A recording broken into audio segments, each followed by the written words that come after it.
Marjorie Taylor Greene is having a very, very bad week so far. Not only did her impeachment effort against Homeland Security Secretary Alejandro Mayorkas fail, but she also got a little too riled up in a hearing this week about crime in Washington, D.C., and rather than finish the hearing, she decided to throw a temper tantrum and stormed out of the room. Here's what happened. You had Democratic Representative Robert Garcia. It was his turn to speak. He got 5 minutes to talk. And, well, without giving too much away, he said something that seriously angered Marjorie Taylor Greene.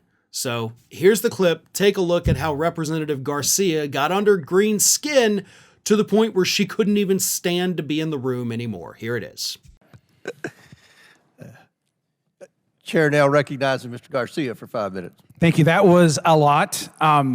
I want to remind the gentle lady that it was her that actually organized a trip to the D.C. jail to hug and high five and sit with the insurrectionists that actually attacked our Capitol. So if we're talking about the safety of D.C. and the Capitol, it's just quite, I think, ironic. This is all facts. This is quite ironic that the insurrectionists that had tried to overthrow our government in the capital city were being coddled. We're actually being coddled by. It's quite a shame that you call them political prisoners or hostages. I think maybe you called them. They actually try to overthrow our government. Let me continue with my time. Mr. Chairman, she's not recognized. Thank you. So I think it's quite interesting that my colleague wants trying to talk about the safety of D.C. When she literally supported an insurrection, an attack on the Capitol, visited the prisoners. I was there as one of 2 Democrats there as part of that visit on behalf of this committee, and seeing her high five folks that want to overthrow our government. So now, Representative Garcia in that clip was not sitting there spreading lies about Marjorie Taylor Greene. He wasn't slandering or defaming her. He wasn't personally attacking her. He was literally laying out a set of facts. And those facts, those real things that happened, offended Marjorie Taylor Greene so much, even though she did them, that she had to leave the dang room because she couldn't stand to be confronted by the reality of what a horrible person she is. And let's not forget, right? This was a hearing about crime rates in Washington, D.C., right? So for some reason, that's a federal case instead of with the local leadership of Washington, D.C., but whatever.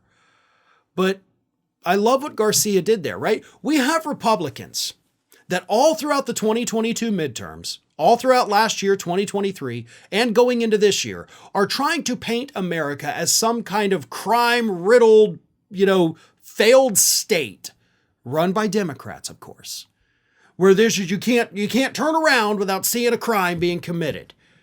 And Garcia's pointing out like, hey, we actually have real criminals sitting in jail, and you're calling them political prisoners.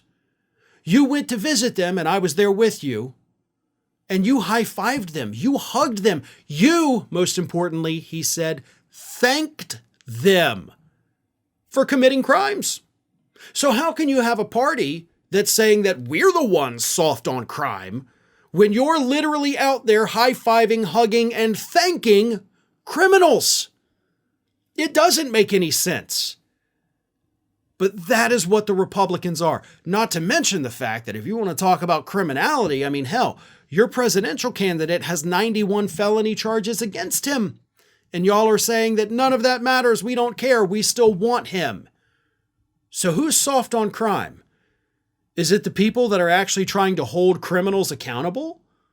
Or is it the party that's going to put up a nominee that has 91 felony charges against him?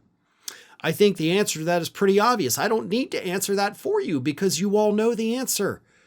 Marjorie Taylor Greene and her fellow Republicans are the ones looking the other way on crime, while the Democrats are actually trying to hold people accountable. Hi, everyone. This here is little Athena. And Athena would like to know why you haven't subscribed to Fair and Balanced yet. So please, don't let Athena down. Subscribe today.